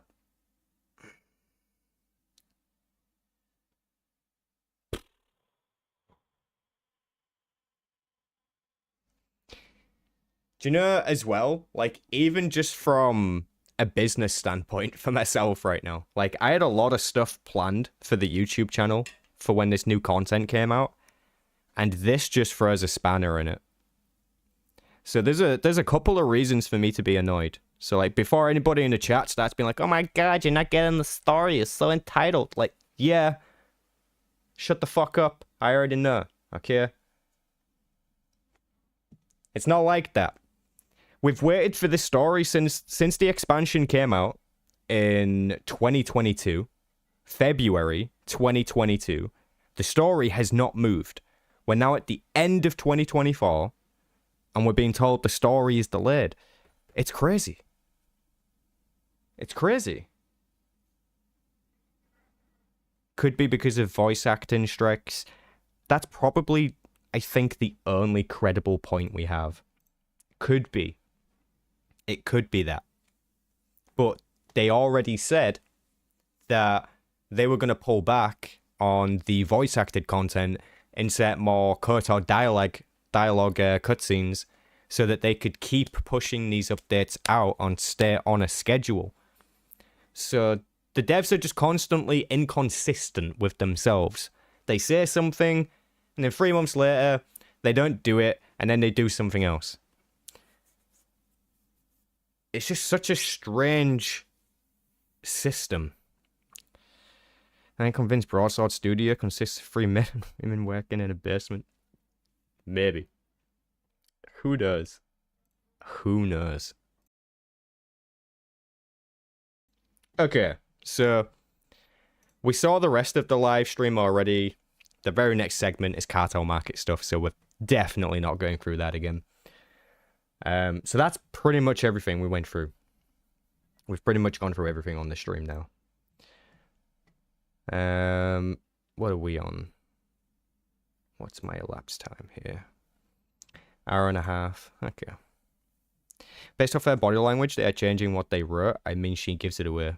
It could be that. What if they try to voice act all scenes? I don't know, man. It's so disappointing. It is disappointing to see that they've delayed it. Oh, look. As annoyed as I am about this, it is clear that delaying something that isn't ready is the right thing to do. So, they've done the right thing, but I'm annoyed by it. It's a conundrum, I know, it's weird, but I'm still quite irritated that this has happened. It throws a spanner in the works for a couple of plans that I had for the YouTube channel. It definitely disappoints me as a player of the game, because no new story this year, which sucks. We've had one story update this year, and it was 2 minutes of Malgus and then a really cool ending cutscene. And now we're just going to get nothing. Nothing in the holidays.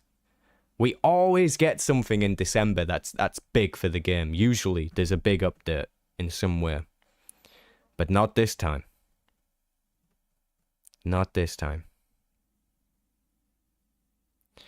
That also could be it, Mighty. Yep. How soft the story has been.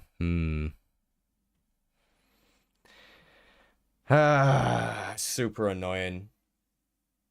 It's super annoying.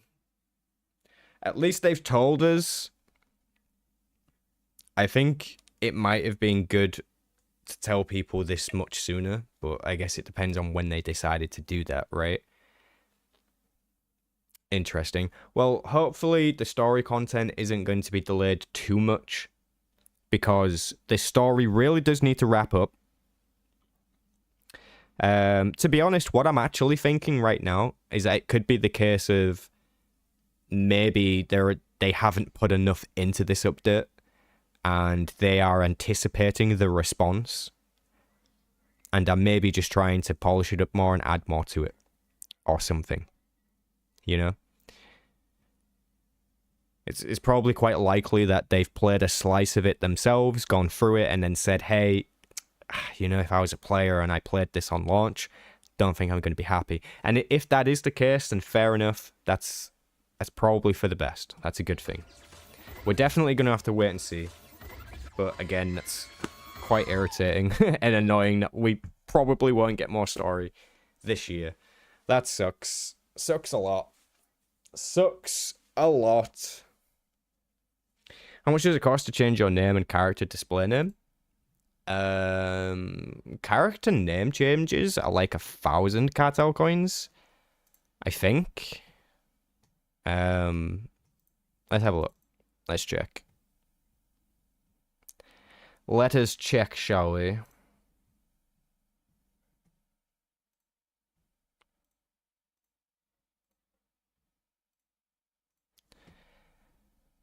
Ba-ba-da-da-da-dum, ba-dum-bum.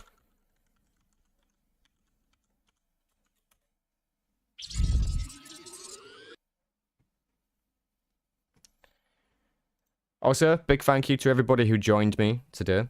I can see there's quite a lot of you here, so I do appreciate you, just letting you know.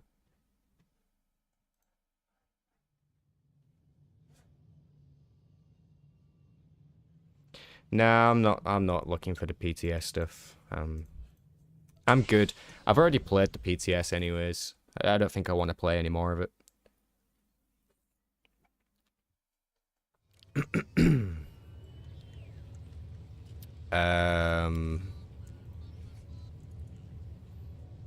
Rename. Rename character name is 1,000 cartel coins. Is that what you need, Meat Puppet? Do you need one of these character renames?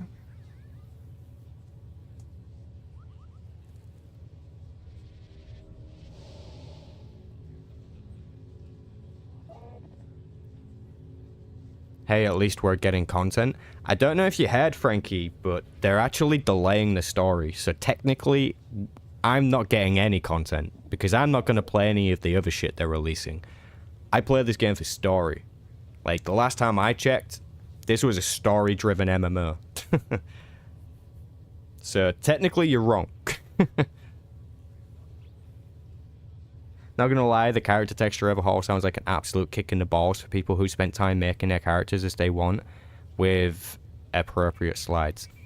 Okay, I can see how you might think that, but at the same time, as a person who's played this game for, like, forever, I would love to have my own character's visual fidelity improved. When you see how the newer characters that are introduced into the game all look unique, it makes me jealous, and I want that for my own character. So I feel like it's a positive, but I understand what you're saying. Maybe they could do with putting a sale on or something for character customization, so people can go change up a little bit after the update if they feel like they need to. But I'm feeling like the positive outweighs the negative that you've pitched here. A little bit, you know? I'm considering it because I signed in 2021, made a character, and did not sign back in until a couple of minutes ago. Are you worried about losing one of your names, Meat Puppet? Because if you are, I will happily supply you with one of these character renames. You just let me know what server you're on, and I'm gonna hook you up with that. When they did the graphics overhaul, they gave us a way to redo our whole character. See, yeah, that's fine. Like, if they're gonna do that, that's okay. That's okay. I just don't think it's gonna ruin your character. And if it did, I would be interested in investigating how it happened. I would definitely want to learn about that. When the servers got merged, the character name change was on discount, like 90% discount.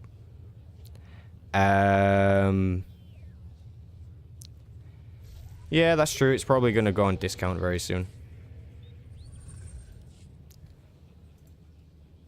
You want to see the vision stuff? Aha, here it is. Burning Embers lightsaber, Burning Embers dual saber, Shattered Embers, Lotus Blade dual saber. It's like a katana. If you guys know what a katana is. It's like a katana hilt. Advanced Purple Lotus War Heroes Crystal, which is already in it from the looks of it. Yeah, it's pretty cool. I'm not sure what server. I just signed in on the website and no server was listed. I assumed it would be North America. Well, let me know then. Get on Discord if you need to and let me know. It kills me the way to pronounce katana. What? It kills me the way to pronounce katana? What are you saying? Think we'll get another expansion? I mean, with a delayed story. I don't think there's much chance of anything. Yeah, I don't think there's much chance of an expansion right now. I was kind of hoping for an expansion announcement by the time of Star Wars Celebration next year. that might make sense. But with the current story being delayed, I just don't know. I just don't know. It kills me the way you pronounce katana. Oh, I see. Well, actually, right, not even that long ago, somebody of Japanese origin corrected me on how to pronounce the word katana. And now ever since, I cannot say it any other way. So I'm sorry, but I'm pronouncing it correctly. Okay? If you got a problem with that, then you need to go consult with Google Speech or something. It's pronounced katana. If you pronounce it katana, then you are pronouncing it the, what side of the world are we? Are we west or east? I genuinely forget, and my geography is terrible. Whichever side of the planet we are on, that's this version of that. I'm just saying. It's pronounced katana. Learn to speak. Drops a microphone.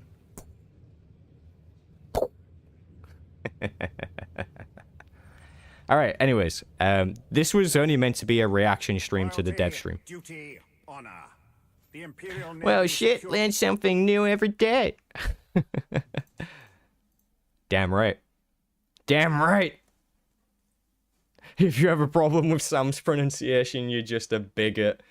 I'm framing that. I'm going to take a picture, I'm going to frame it, and I'm going to put it on my wall. And anytime a guest come around, and they have a problem with something I say, I'm going to go, look. See that right there? You're a bigot. And then I just immediately win the argument. I mean, if being on Twitter has taught me anything, then you can just call anyone a bigot in response to anything, and you immediately win that argument. Like, that is a step-by-step guide on how to win on Twitter. Well, actually, Sam pushes up closer.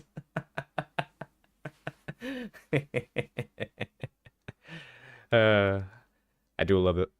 I do love it. You know, I think I was going to do a giveaway for this stream, but I'm not even set up for that. Can I do a giveaway? Can I do a giveaway? Should we do a giveaway?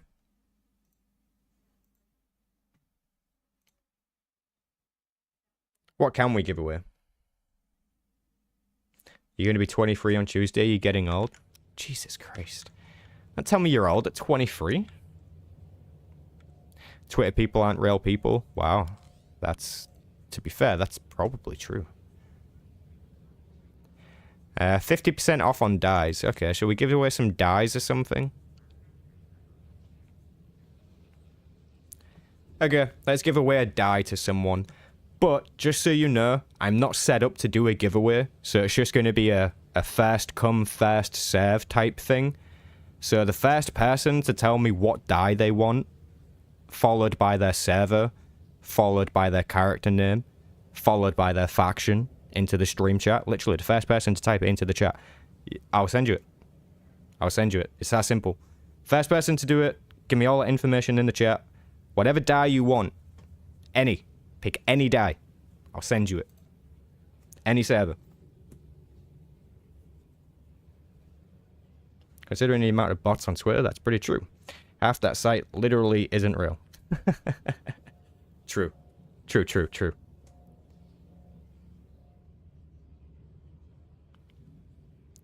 Yeah, I could just say mine because I'm on your friends list, but I don't need it. I imagine you probably could have sped typed that as well. So the 50 people left that play SWTOR will get to pick any name they want.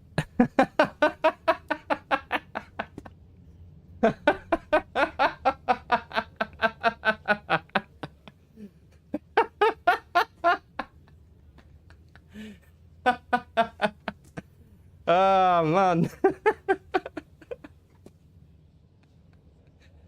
Ah, that tickled my funny bone. I wasn't expecting that. I was not expecting that. Yeah, you're right. Yeah, you're definitely right. Elmaster, you want a primary black dye, Falkland, Starforge. Alright, you got it. You got it. Starforge server. I'm going to assume that's Empire side, because, you know. Who plays the Republic faction? People play Republic? Gross. Yes, Empire. Of course it's Empire. There is no other faction to play. So I guess 49 people on Empire side will get to keep their character names. And the one person playing Republic faction will also get to keep their character name. There's a Republic? Love it. Love it. Alright, let me get you in my notes here. Add to friends list. Hey, there you are, look. Set comment. Primary black dye. That is what you wanted, right? Primary black dye.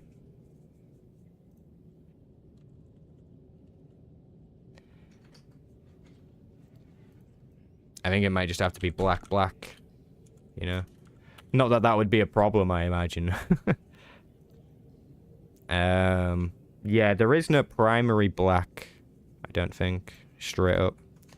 No, there isn't. So you're going to have to choose between black, white,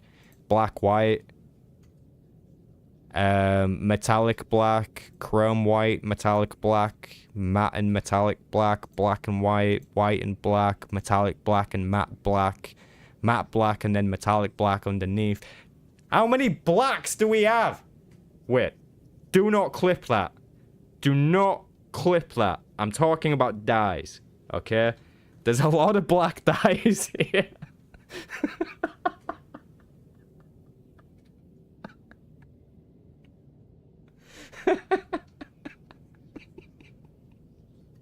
Oh shit, boys. They clipped it.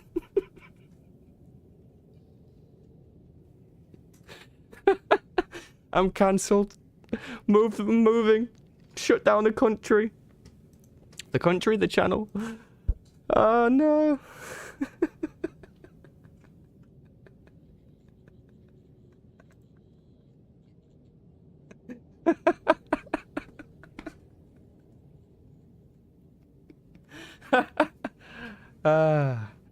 Whose idea was it to stream today?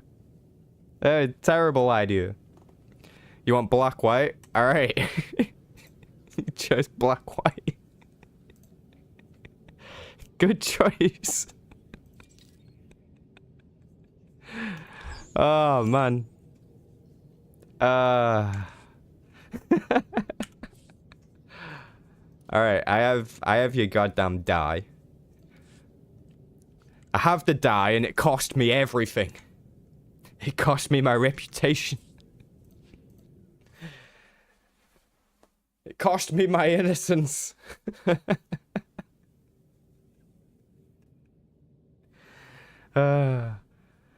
Exiled, I would stream in better quality, but you can't stream in low latency like I do unless you do it in 1080p. It's 1080p only for low latency, which is stupid. Alright, I'll send you that dye once the cooldown timer runs out, Elmaster. I'm gonna get going now. I appreciate you guys. Thanks for hanging out. Appreciate you checking out the dev stream with me.